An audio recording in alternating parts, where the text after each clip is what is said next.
बिहार चुनाव, voter ID ना हो तब भी कर सकेंगे मतदान। चुनाव आयोग ने दिए 12 विकल्प।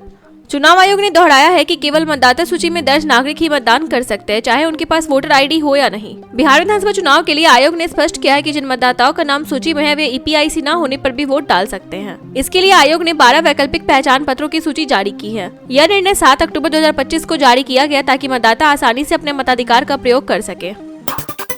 जम्मू कश्मीर को पूर्ण राज्य का दर्जा क्यों नहीं? सुप्रीम कोर्ट ने केंद्र सरकार से मांगा 4 हफ्तों में जवाब।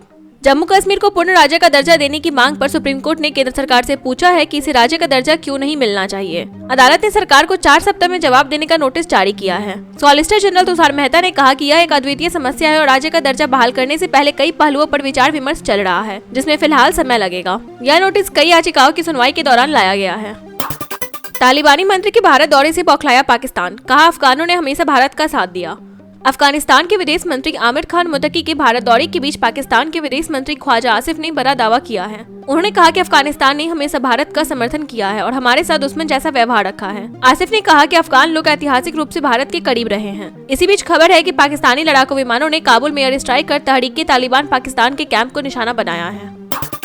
हेमंत बिश्व शर्मा को झटका, 4 बार के सांसद राजेंद्र गोहेन ने दिया बीजेपी से इस्तीफा, लगाए गंभीर आरोप।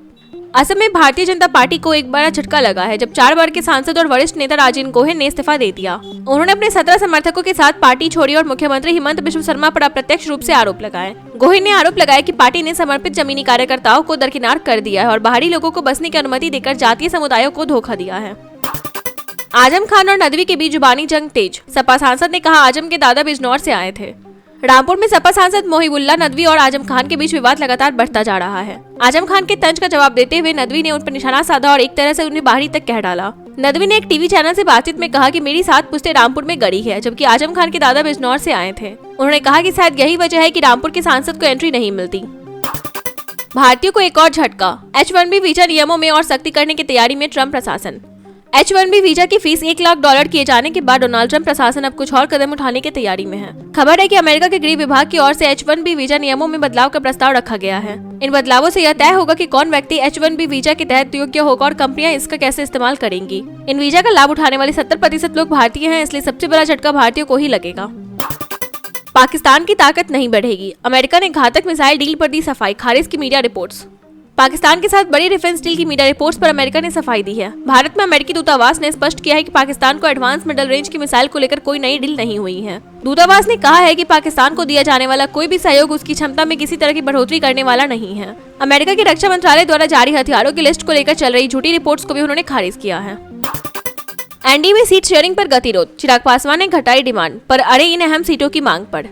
एनडीए में सीट बंटवारे को लेकर गतिरोध बना हुआ है। लोक जनशक्ति पार्टी के अध्यक्ष चिराग पासवान ने अपनी सीटों की मांग घटाकर 35 सीटों की लिस्ट भाजपा को सौंपी है। पहले उन्होंने 40 सीटें मांगी थी। पार्टी सूत्रों के अनुसार भाजपा ने 26 सीटों का प्रस्ताव दिया है और साथ ही एक राज्यसभा और एक विधान परिषद सीट देने का आश्वासन भी दिया है। चिराग पासवान अपने दल के प्रभाव वाले 5 लोकसभा क्षेत्रों में कम से कम 2 विधानसभा सीटों की मांग पर अड़े हैं। भारत की पहली बुलेट ट्रेन दौड़ेगी इस तारीख को, रेल मंत्री अश्विनी वैष्णव ने कर दी बड़ी घोषणा। केंद्रीय रेल मंत्री अश्विनी वैष्णव ने बुलेट ट्रेन प्रोजेक्ट को लेकर बड़ा बयान दिया है। गुजरात के मेहसाना में एक कॉन्फ्रेंस में उन्होंने घोषणा की कि भारत की पहली बुलेट ट्रेन अगस्त 2027 में चलेगी। उन्होंने बताया कि Mumbai Ahmedabad high speed rail परियोजना के गुजरात मंडल में प्रगतिशील कार्य चल रहा है। उन्होंने यह भी साझा किया कि गुजरात के रेलवे क्षेत्र में कुल 1,46,000 करोड़ रुपए का निवेश किया जा रहा है और पिछले 11 वर्षों में 2,764 किलोमीटर नई रेल लाइनें बिछाई गई हैं। रात 11 बजे केंद्रीय कृषि मंत्री शिवराज सिंह चौहान ने बुलाई बैठक, अधिकारियों की उड़ी नींद। केंद्रीय कृषि मंत्री शिवराज सिंह चौहान ने बुधवार की रात 10:42 में अचानक एक वर्चुअल मीटिंग बुलाई, जिससे कृषि मंत्रालय के बड़े अधिकारियों की नींद हराम हो गई। यह बैठक प्रधानमंत्री नरेंद्र मोदी के आगामी कार्यक्रम की तैयारियों की समीक्षा के लिए थी, जिसमें पल्सेस मिशन और प्रधानमंत्री धन धान्य कृषि योजना की शुरुआत की जानी है। सूत्रों के अनुसार शिवराज सिंह चौहान ने बैठक के दौरान बुधवार को हुए कार्यक्रम की व्यवस्थाओं पर असंतोष भी जताया और बेहतर समन्वय के निर्देश दिए।